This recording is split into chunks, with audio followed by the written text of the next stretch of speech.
राहतकोट में एक तरफ बारिशों के बाद शहर के सभी मोहल्ले चौक चौराहे बरसाती पानी के मुंह में हैं, तो दूसरी तरफ मुहर्रमुल हराम का महीना, जबकि ऐसे में हस्बे मामूल इंतजामिया की खामोशी उनकी नाअहली का मुंह बोलता सबूत है।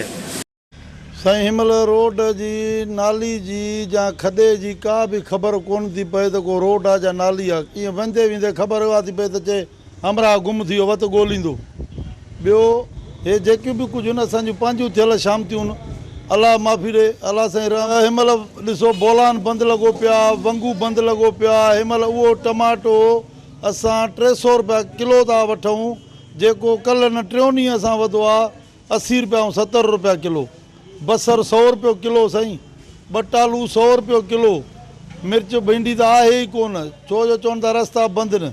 शहर जे वसी जेके बि आहिनि उन्हनि खे इहो ई चऊं था त इहे ख़ासि करे जेके इमाम बारगाहनि जे अॻियां पाणी किना बीठा आहिनि, रोडनि ते पाणी बीठा आहिनि, उहे रोड क्लियर कराइनि, चोस क्लियर कराइनि, जिते मजलिसियूं थियनि।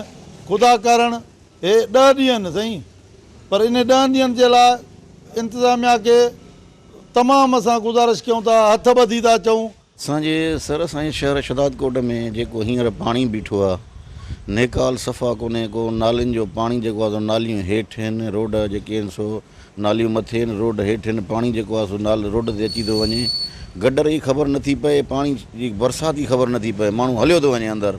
उन हवाले सां असांजी जेकी इम्तियाज़ जेके हितां जो अमलदार आहिनि उहे सफ़ा निंड पिया आहिनि, किथां बि इहा पाणी जी सहूलियत न आहे त को पाणी कढूं।